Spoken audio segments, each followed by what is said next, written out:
Hello guys, I'm doing an update regarding the grow tent. It's been 3 months now, or close to 3 months since I set this up. Today is January 18th, 2025. I set this up October 29th, 2024. And it made a huge difference for me. I'll just go in here. I'll show you a picture of the old grow tent. It's the roof grow tent by VivoSun. And as you can see in the picture, it's really packed. And a lot of the plants suffered. A big part of that is neglect, since the tent was so packed. What happened was I became a bit lazy in trying to get them out, to just water them, and it takes a lot of work to do those things. And like now, I just go in here, do a quick misting, and I'm done in like 5 minutes. I also purchased a electric or battery powered sprayer, so it made things easier. And yes, and at the same time, I believe there aren't enough air circulation. It got too hot for some of the orchids, especially since a couple died. And then I also changed how I care for these plants. I've been reading more, especially for those vines here. They are all going through rehabilitation because I've neglected them, and changed my potting media for some of these plants. And for the most part, everything seems to be going well. I can't wait for spring, because in this grow tent I also follow the seasons. So the during the winter, of course, the day cycle is much shorter, and that's the same thing that I do with my lights. I keep the lights on from 7:30 a.m. until 5:30 p.m. when it gets dark. And of course, when the grow season starts, I'm gonna slowly increase the daylight hours, or in this case, the grow light hours. I also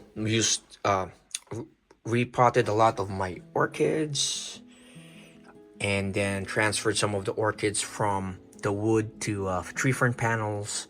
And I know it's not advisable to do that during winter. However, again, some of them look really bad, and I don't think they'll make it until spring. So I decided to do those things. So I'll just go through some of the things I did in here, and it's very encouraging. They seem to like the new setup. Right, so starting on this side, you can see a couple, or not couple, several orchids in net pots, and most of this are from Andy's Orchids. And to give you an example, this is the Ceropetalum tigridum, and when it arrived, it has like several leaves, but you can see the moss. It's really grown and established in this mount, which gives me an idea that Andy's Orchids greenhouses, they get a lot of moisture. They get a lot of or high humidity. In this grow tent, I'm able to maintain around 70 to 80.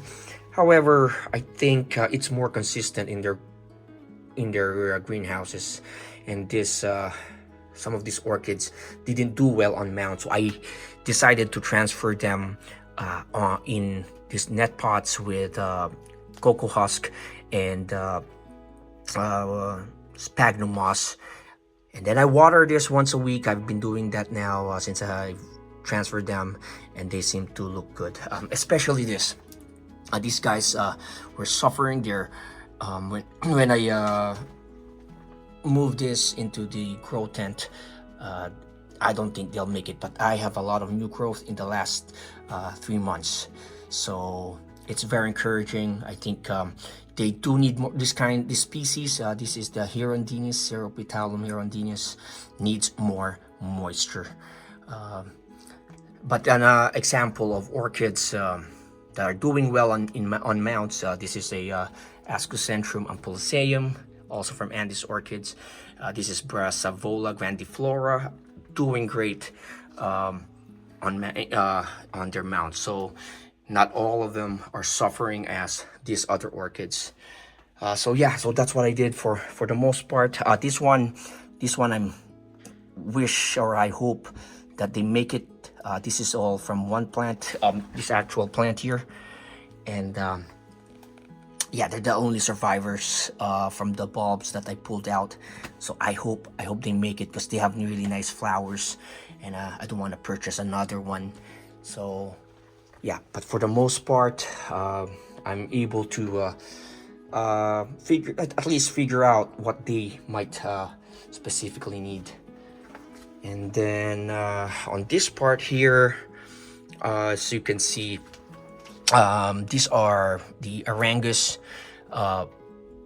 orchids. These were mostly from, I think, from Hauserman, Orchids by Hauserman. They're based in Illinois or Chicago. Yeah, Illinois, Chicago.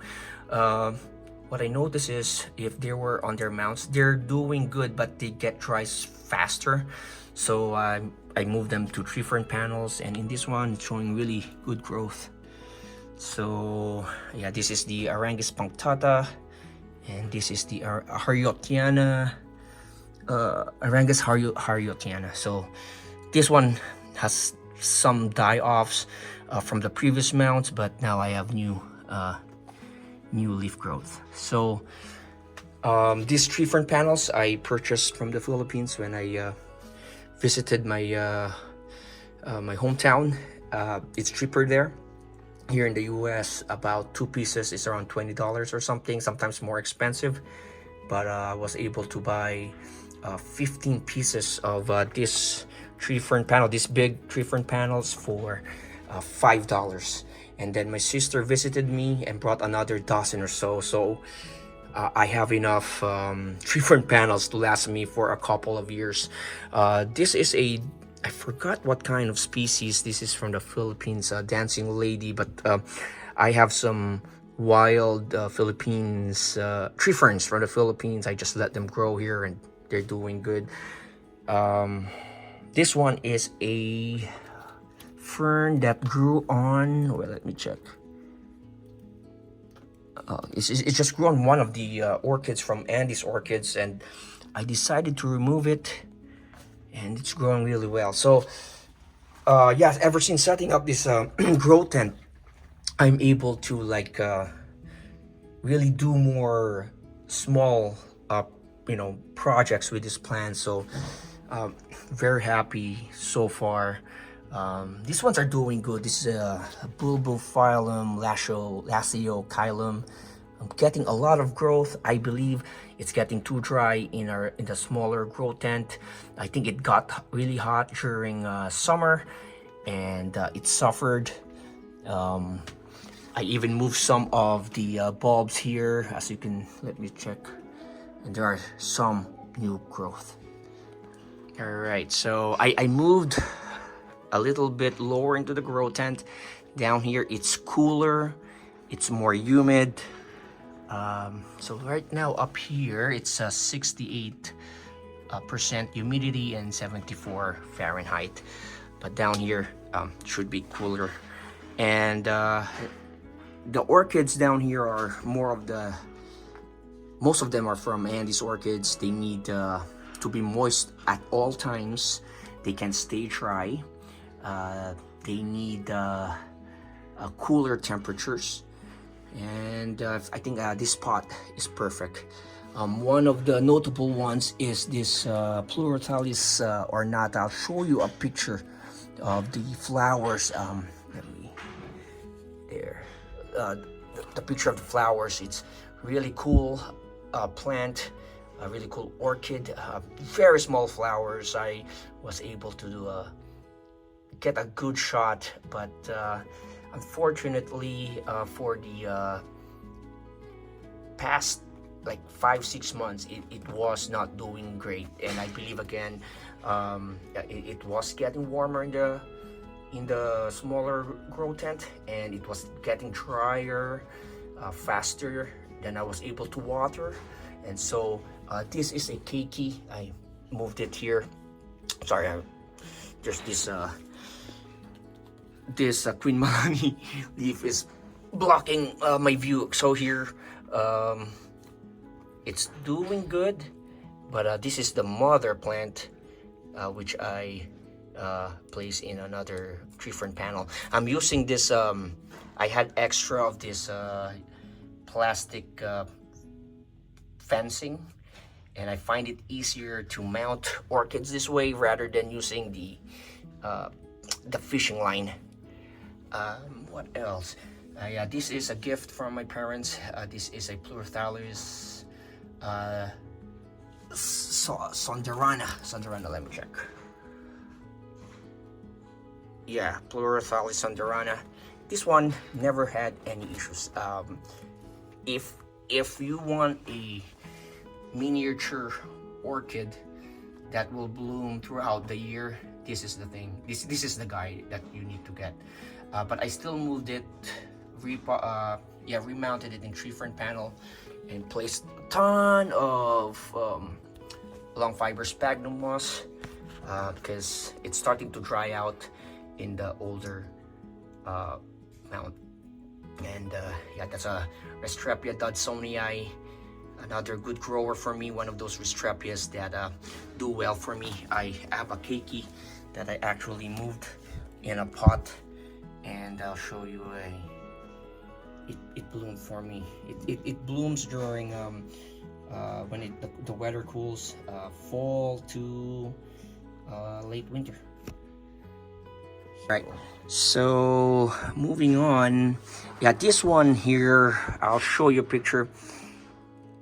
Andres Orchids website said it's a good grower, easy to grow, and it is very easy to grow. It's the Pleurophthalus rowlei. I'll show you a picture of the old pot it was in. It was a I think it was a 6-inch net pot, and I've neglected it, but it kept growing. I think it kept some fungus on the leaves, but it kept flowering. And finally I decided to just discard some of the bad parts and throw it away, and now and repotted it here. It's not a mesh pot, but it's an orchid pot with those few holes or slits in the pot, and yeah, I have new growth. This is very easy to grow. It grows flowers through the leaves, and it's a very good it flowers really well for me throughout the year several times, so no issues with this one, except I've neglected it. It was in a corner of the smaller grow tent, and but you know, it didn't die, so really cool. Another really cool plant that, as you can see here, I just cut off some of the this is a bulbophyllum. I've cut off some of the bulbs and just put them on these bamboo sticks, and yeah, this one just keeps on growing. I've got I'll show you a flower, but I still have spikes growing here, and another one there, and this is the Bulbophyllum blumei. I had this 3 years ago. So one of my very first bulbophyllums and orchids, because I've moved in this house in 2021, and this is one of those bulbophyllums. If you need a very easy to grow bulbophyllum, this is one to get. This is one of the keikis, and I've neglected this. I just placed it on top of my old grow tent, and it was looking gnarly. I thought it was just gonna die. I think it's been there for a year and just kept on growing, and I placed it down here, and now it's got a spike. So very easy to grow plant. So down here are plants that require cooler temperatures and more humidity. These ones I've never had any problems. These are the Stelis. I'll show you a picture. This is the Stelis Adrianae, and this is the one is Stelis argentata. and never had any problems. I'll show you pictures of the flowers. This one's still as a new spike, and really cool flowers. This is the silvery colored flower. This one has a keiki right there, so that's doing good. Oh yeah, this one is the Restrepia falkenbergii. This one also, let me see if I have a picture of this. It's also in a like a 6-inch net pot, like the one it was in there, that one. And this is just a very good grower. One of those plants. This is one of my very first plants, and yeah, my suggestion is if you want a Restrepia falkenbergii from Andes Orchids, this one just kept on growing. I neglected it, but it just keeps on flowering throughout the year. It's really nice because it just keeps on flowering. As you can see here, we have a really nice bloom. So Restrepius has a distinct bloom. Let me see the Dodsonia if I can get a better look. Oh, sorry. There. This is one of the blooms. There. Really cool plant. All right, so returning to this spot here. Yeah, falkenbergii, easy to grow plant, and I got 2 keikis over there, hoping to grow them, and maybe in the future sell them. This is a one of those wild ferns that just grew on one of the orchids, and I'm just growing it separately. This is some moss that I'm growing. All right, so yeah, this spot, I mean, I never talked about the Nepenthes because they're all doing good except for this one, which has problems. I've mentioned it in my videos. This one has issues. Maybe it just needs, oh, all right, sorry about that. My lights turned off. It's already yeah, I put it on a timer. So yeah, returning to this one here. Yeah, this one might need cooler temperatures. I will repot it in spring. This one is the mother plant. Look at how bad it looks, but this looks promising, this basil. I've read somewhere that sometimes the basils will adapt more because they've grown in a specific condition when they came out or something. So this one has full leaves. It actually has a pitcher, way better than this because it won't even last a pitcher for a week. So this one is a Nepenthes cebuyanensis X Hamada. This one is Ramispina X Vogelii. So yeah, these two are my main Nepenthes that are having that are struggling, but this one looks promising, and I'll just keep this, see what happens. But here is a Ramispina what do you call this, Ramispina hybrid. It's a Ramispina maxima hybrid, and look how nice it is, and it's really doing well in this grow tent. Look at how big the pitchers are. So this one is having a huge leaf jump, and the rest are, you know, just doing great. Look at this Nepenthes Diana. This is a Veitrii ventricosa hybrid. This is a Hamata hybrid. Aristocoloides spectabilis giant, Hamata hybrid. And this one has how many pitchers? All right, 1 2 3 4 5 6 7 8 9 10 11, around a dozen. And this is the mother plant. This is a basil, and I think I saw another basil growing there, and another on its way, which is, I'm sorry, here, let's see, which is kind of exposed. So really cool.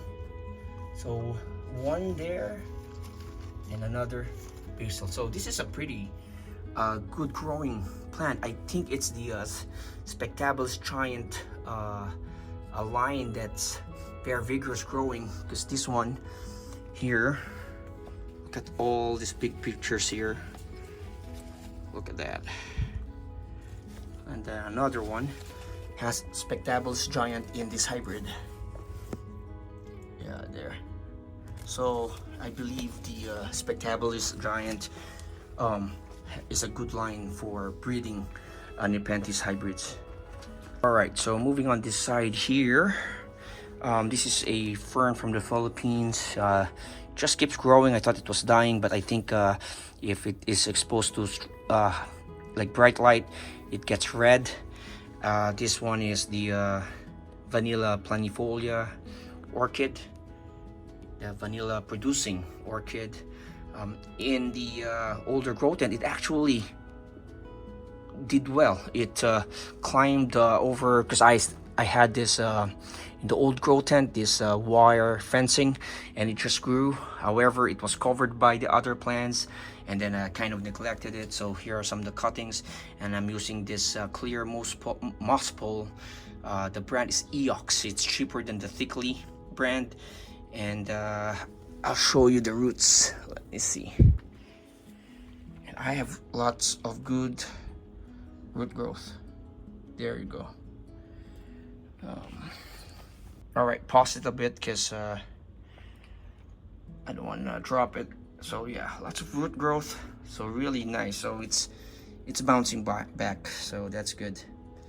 All right, on this shelf here, I have several types of plants. This one is the Marantha leuconura. It's a prayer plant. It was in a shelf by my northwest facing window, and it was struggling for years. And I think it just needs higher humidity, and look at all those leaves, so it's fine. Another bulbophyllum. This one is from Hauserman, by Orchids by Hauserman. Bulbophyllum dennisii. This one is doing really well on a net pot. For several months when I purchased it, it keeps on flowering. It's free flowering throughout the year, but the past like 5-6 months it started to struggle, and I think it's affected by the fact that, again, it's getting too warm and it needs more moisture. So I moved it in this kind of pot, which is nice, and I have new growth actually there. So there, new growth. So very excited about this because again, it's a very busy plant. It just keeps on producing flowers. I'll show you a picture, and it's very unique. Two more Nepenthes here. This is an Hermispina Rope Cantley hybrid, and this is doing good. Look at the dark pictures. This is a Veitchii hybrid, and it's also doing good. Excited for this to get big, and look at the peristomes getting the Veitchii look. Oh, this is another bulbophyllum. Oh yeah, bulbophyllum / Ceropetalum from Andes Orchids. This is a keiki. The mother plant is right there, and it's doing nothing. I think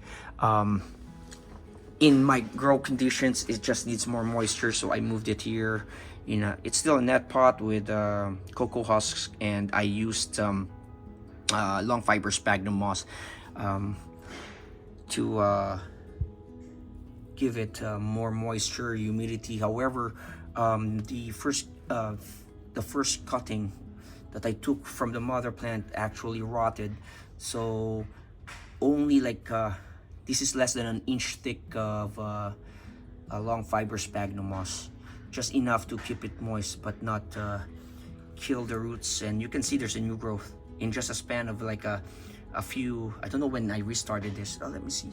Oh, there, I started this December 20th, so nearly 1 month, and it's got this growth. So it's just waiting for the right conditions, and I think it likes it. Before I forget, this is a Thai constellation from Carnivero Monstera. This one isn't growing at all. I got this November 29th, 2023, so more than a year, and this is all the growth I have. I heard it's kind of finicky, that it takes a while to grow, but at the same time, too much water causes root rot. This is a very chunky mix that I have, so never had any issues with root rot, but the original leaf died, and I just have this. And then just added Osmocote. I was doing my research and found out that Carnivero also has a guide how to grow like aeroids, and they made it very simple. There's just one statement. They said for fertilization you can make it very easy or you can make it hard, and they just put Osmocote every 4 months, and I realized that makes life easier, because I've been doing the liquid fertilization, and I keep forgetting because I need to prepare it and need to water Osmocote. I think I'm doing it right now, and I think I'll have new growth. So for a year, no growth, but now you can see that it's starting to get new growth. So yeah, I guess Osmocote is the way for me, at least. There's a lot of different methods, and some people don't like Osmocote. However, again, if it seems more it's easier for me. These are several Caladiums Humboldt TDI from the Philippines. I first noticed them about 15 years ago. I went to this nursery, and I found this Caladiums, but they are dwarf Caladiums, and this one will grow maybe 6-7 inches max, and I've never seen that. So when I went to the US, I said I want to have one so I can grow it in a vivarium, because I'm planning to set up a dart frog tank, and apparently there's none. So when I went home to the Philippines, I was able to find more of this. They're pretty rare because it's hard to find, and I was able to find some bulbs. I took it home here, and here's what I got. So far they're kind of tricky, but I decided to do a chunky mix like this one, and I'm getting this really new growth. And then the rest were just repotted about a month ago. So again, it's not the best time, but I think I might have the correct soil now to get these guys going. But yeah, so I'll show you a picture of the mother plant if I still have it. But yeah, they're miniature Caladiums, and really cool. If you have a vivarium, it would be a great addition. Hopefully I can make more propagations of this. And this one is another one from Carnivero. It's the Anthurium forgetii silver. Same time I bought the Thigh Constellation. It didn't do anything for me. I had this in a very chunky mix. I only have 2 leaves, and then again I read about the use of Osmocote, and I started it about a month ago, and now I have new growth. So yeah, I think Osmocote will work for me. What else? Oh, so this is my Macodis Sanderiana. I'll show you a picture. But I've been struggling with this kind of jewel orchid. But as you can see, that's the only thing left. Hopefully, I've placed it in a chunkier mix. We'll see what happens. But it is what it is. These are HEB Phalaenopsis. So they like it more in here rather than beside the windowsill. Lutetia discolor. This one's very easy for me. I have a big one. Look at the flower. I have a big one in one of my windowsills, so this is very easy plant or jewel orchid to grow. Alright, and on this spot here are the vining plants that I've neglected. I'll make a separate video, but I'll just go through them real quick. This is a Monstera, just a regular Monstera. Oh, sorry about that. That's my kids. So that is one of the plants that grew out. I don't know who the mother plant is anymore, but I plan to just get it established in here where it's more more humid. And this one is the Philodendron melanochrysum. This one, the mother plant, I purchased in eBay $15 for like a 5-inch cutting, and I was able to grow it. I'll show you some pictures, but again, I'll make a separate video. And then I grew maybe 2 or 3, yeah, 2 feet at the most, 2 feet, and put it outside, put it on a windowsill, and it suffered, and I was busy, I neglected it. And upon setting up this grow tent, I moved it here, repotted it, put it on a thickly moss pole, and look at all the growth, new growth. Look at the deformed leaf. This is one of the few leaves remaining, but now I have several leaves grown, so the humidity is helping. But I'll do a separate video for this. This is from Carnivero. Oh, no, Pet Fly Trap. This is the Monstera dubaya, and this one's been iffy for me. It's not doing anything. It will not die though, so springtime I will repot it. This is the Philodendron verrucosum from Carnivero also. And when did I get this plant? 2023 also, November 2023. That's all I had for growth. It did do well, and then I placed it in one of my windowsills. And just like the Melanochrysum, I put it in the windowsills because the old growth tent is so small, I don't have room for them, and they suffered for it. And look at one of the leaves. But now I'm getting a new one, so they are responding now to the better grow conditions. This is the Epiprenum pinnatum, also one of those plants. This was given to me by a friend. I don't know what date. 2022. So this is all the growth I had for 2022. So some of them died, but now I'm focusing more on them. And then that's another Philodendron Melanochrysum. And yeah, this area here, so basically this new grow tent has provided a bigger area for me to place or grow this humidity loving plants. And I'm just glad that I went for it. What else? So these are the money plant. So also one of those plants that I've neglected and have cuttings. I thought they're gone or they're just gonna die on me, but yeah, they're growing, so that's good.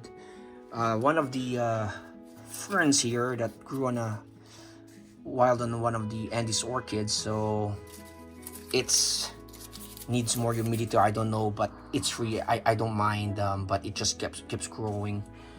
So okay, and before I forget, this area here, I have some of this laying around, so I have no use for it, so I decided to place it here, and then have this ferns that I took from the Philippines, growing in one of our trees at home. So this one's been growing really well, so I just spread them out and see what happens. But yeah, this is the whole plant, and and then it's below the Mist King, so hopefully it gets more humidity and keeps growing for me. So yeah, that's it. It's been a great few months for me. Brought back my enthusiasm for the hobby. It's not that I grew tired of it, but when I had a smaller grow tent, it felt more like we're trying to get the plants out. And I guess since it's a bigger grow tent, I just go in here with my coffee or in the entrance here, and then I just look at them. And I think the fact that I can see each plant way better, I can work on them easier, I can get the dead leaves off and move them from one spot to another that might be a better fit for the plant. Make things way enjoyable and easier for me. So yeah, thank you guys. If you have any questions, any suggestions, please let me know. Thank you for the subscribers. I think I have a couple new ones, so I appreciate that. And yeah, thank you. Please hit like and subscribe, and yeah, have a good one.